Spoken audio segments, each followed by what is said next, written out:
વિસાવદર વિધાનસભાની પેટા ચૂંટણીમાં ગોપાલ ઇટાલિયા લડશે અને આમ આદમી પાર્ટીએ ઉમેદવાર જાહેર કરી દીધા છે।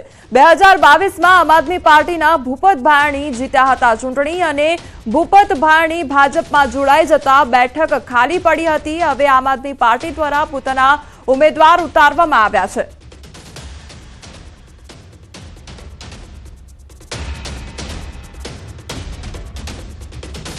बतावता आनंद थाय छे કે આજે આમ આદમી પાર્ટીની રાષ્ટ્રીય કાર્યકારિણીમાં વિસાવદર વિધાનસભાની પેટા ચૂંટણી માટે ભાઈ ગોપાલ ઇટાલિયાની પસંદગી કરવામાં આવી છે, એમને જવાબદારી આપવામાં આવી છે। કોંગ્રેસનું રાષ્ટ્રીય અધિવેશન અને સીડબ્લ્યુસીની બેઠક મળશે। ગુજરાતમાં 64 વર્ષ બાદ આ મળી રહ્યું છે। ગુજરાતમાં અધિવેશન અને અધિવેશનના પગલે 18 કમિટીઓનું ગઠન કરવામાં આવ્યું છે। ગુજરાત કોંગ્રેસ યજમાન તરીકે અધિવેશનની કામગીરી કરવામાં આવશે અને આગામી 8 અને 9 એપ્રિલે બેઠક મળશે। આગામી 8 એપ્રિલના રોજ સરદાર પટેલ સ્મારક ખાતે સીડબ્લ્યુસી, આગામી 9 એપ્રિલના રોજ રિવરફ્રન્ટ પર અધિવેશનની જે બેઠક છે તે મળવાની છે। આ તરફ સમગ્ર દેશમાંથી અંદાજિત 3000 આગેવાનો હાજરી પણ આપશે। કોંગ્રેસ રાષ્ટ્રીય અધ્યક્ષ ખડગે, સોનિયા ગાંધી તેમજ રાહુલ ગાંધી, પ્રિયંકા ગાંધી સહિત દિગ્ગજ નેતાઓ હાજર રહેશે। રાજ્યના સીએમ અને પૂર્વ સીએમ સહિત ધારાસભ્ય અને સાંસદ સભ્ય પણ હાજર રહેવાના છે। તો 2027ના ટાર્ગેટ સાથે ગુજરાતમાં થઈ રહ્યું છે આ અધિવેશન અને તે અંગેની કામગીરી ચાલી રહી છે। તો રાહુલ ગાંધી કે પ્રિયંકા ગાંધી સંભાળશે ગુજરાતની ધુરા। આ તરફ ગુજરાત કોંગ્રેસના કંગાળ પ્રદર્શન બાદ કેન્દ્રીય નેતૃત્વ નારાજ જોવા મળી રહ્યું છે। વર્તમાન કોંગ્રેસની કાર્યપદ્ધતિથી રાહુલ ગાંધી નારાજ જોવા મળી રહ્યા છે અને તેને સુધારવાનો પ્રયાસ હાથ ધરવામાં આવી રહ્યો છે। તે કામગીરી પર સંપૂર્ણ ધ્યાન આપવામાં આવી રહ્યું છે। આ તરફ અધિવેશનમાં કોંગ્રેસના આગામી કાર્યક્રમના જાહેર કરવામાં આવશે ઠરાવો। તો કોંગ્રેસ આગામી કયા મુદ્દાઓ સાથે લડત આપશે તે મુદ્દાઓ પણ નક્કી કરવામાં આવશે। આખું જે માર્ગદર્શન છે તે આ બેઠકમાં આપવામાં આવશે કે હવે આગામી સમયમાં કયા પ્રકારે લડત આપવાની છે, કયા મુદ્દાઓ લઈને ઉતરવાનું છે તે વિશે માર્ગદર્શન આ બેઠકમાં આપવામાં આવશે। બીજી તરફ અધિવેશન અને સીડબ્લ્યુસીના પગલે 15થી વધુ હોટલ બુક પણ કરવામાં આવી છે। જે બેઠકોનું આયોજન કરવામાં આવ્યું છે તેને લઈને 15થી વધુ હોટલ બુક કરવામાં આવી છે। તો અલગ અલગ કમિટીઓ બનાવી સોંપવામાં આવી છે જવાબદારીઓ। સંપૂર્ણ જવાબદારી છે તે પણ અલગ અલગ ટીમ બનાવીને સોંપવામાં આવી છે। અધિવેશન બાદ કોંગ્રેસમાં થઈ શકે છે નવા જૂની અને નવા જૂનીના એંધાણ પણ જોવા મળી શકે છે। કોંગ્રેસના માળખામાં મોટા ફેરફાર થશે। પ્રદેશ કોંગ્રેસ પ્રમુખ પણ બદલાય તો નવાય નહીં તે પ્રકારની પરિસ્થિતિ જોવા મળી રહી છે। લાંબા સમયના પછી ગુજરાતમાં એઆઈસીસીનું ઓલ ઇન્ડિયા કોંગ્રેસ કમિટીનું અધિવેશન ગુજરાત ખાતે મળી રહ્યું છે। આપણા સૌના માટે ખૂબ સારી બાબત છે। 8 તારીખે 8 એપ્રિલે રાત્રે સાંસ્કૃતિક કાર્યક્રમનું આયોજન કરવામાં આવ્યું છે। 9 તારીખે ઓલ ઇન્ડિયા કોંગ્રેસ કમિટીનું અધિવેશન મળશે। સમગ્ર દેશમાંથી લગભગ 2000 જેટલા ડેલિગેટ્સ આવશે। બોરિયાવી નગરપાલિકાના કારોબારી ચેરમેનના પત્નીના આપઘાતનો મામલો સામે આવ્યો છે, જે અંગે તપાસનો ધમધમાટ શરૂ કરી દેવામાં આવ્યો છે। મોડલ રિદ્ધિ સુથારે લાંભવેલ પાસેની કેનાલમાં પડતું મૂકી આપઘાત કરી લેતા પરિવારમાં શોક છવાયો છે। તો બીજી તરફ વડતાલ પોલીસે સમગ્ર મામલે તપાસ આદરી છે। મૃતક રિદ્ધિના મોબાઈલના કોલ ડિટેલ્સની તપાસ થઈ રહી છે। સાથે સોશિયલ મીડિયા પર અપલોડ કરેલા પોસ્ટ પરની કોમેન્ટ્સની પણ તપાસ શરૂ કરવામાં આવી છે। આ મામલે પોલીસે પિતા અને પતિની સામાન્ય પૂછપરછ કરી છે। જો કે ધાર્મિક વિધિ બાદ પરિવારની ઊંડાણપૂર્વક પૂછપરછ હાથ ધરવામાં આવશે।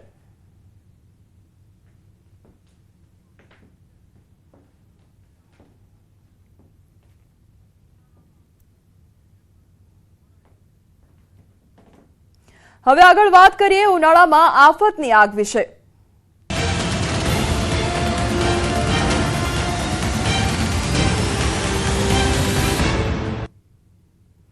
24 કલાકમાં રાજ્યમાં 7 જગ્યાએ ભીષણ આગની ઘટના બની અને સુરત, અમદાવાદ તેમજ સુરેન્દ્રનગરમાં આગ લાગવાની ઘટના બની છે। કચ્છ, બોટાદ અને નવસારીમાં ભીષણ આગની ઘટના બની છે।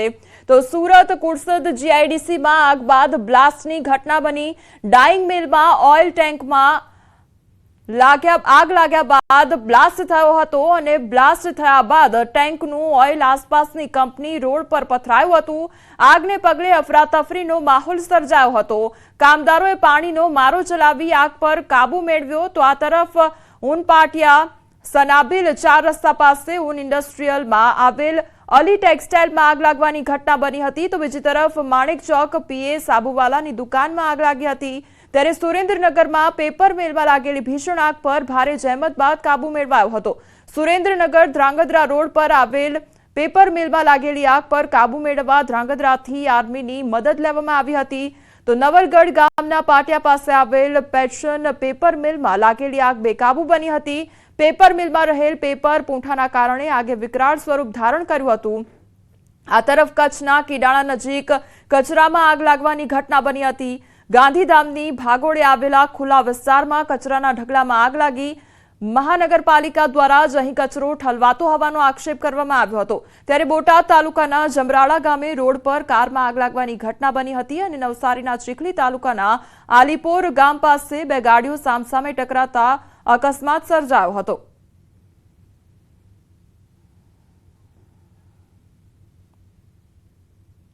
સુરતના ઓલપાડ તાલુકામાં જંગલી ડુક્કરનો ત્રાસ યથાવત જોવા મળ્યો છે। જંગલી ડુક્કરે વધુ એક ખેડૂત પર હુમલો કર્યો છે। તો ભાદોલ ગામે ડાંગરના ખેતરમાં કામ કરી રહેલ ખેડૂત પર હુમલો કર્યો। ખેડૂતને જમીન પર પછાડી ખેંચવાનો પ્રયાસ કરવામાં આવ્યો। ખેડૂતે બૂમાબૂમ કરતા અન્ય ખેડૂતો આવી ગયા હતા। ખેડૂતને કમરના ભાગ નીચે ઈજાઓ પહોંચાડી હતી। ગ્રામજનોએ નક્કર પગલાં લેવા માટે માંગ કરી છે।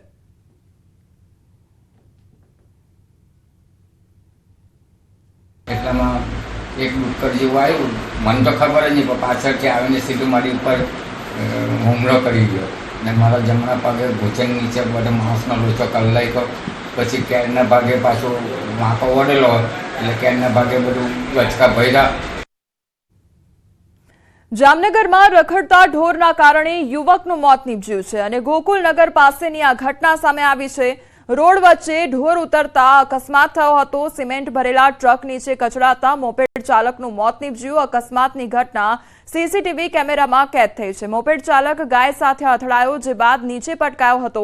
ત્યારે સામેથી આવતા ટ્રક નીચે આવી જતા યુવકનું ઘટના સ્થળે મોત નીપજ્યું હતું। જામનગર જિલ્લા કોળી સમાજના પ્રમુખના 24 વર્ષના પુત્રનું અકસ્માતમાં મોત થતા શોકની લાગણી વ્યાપી હતી।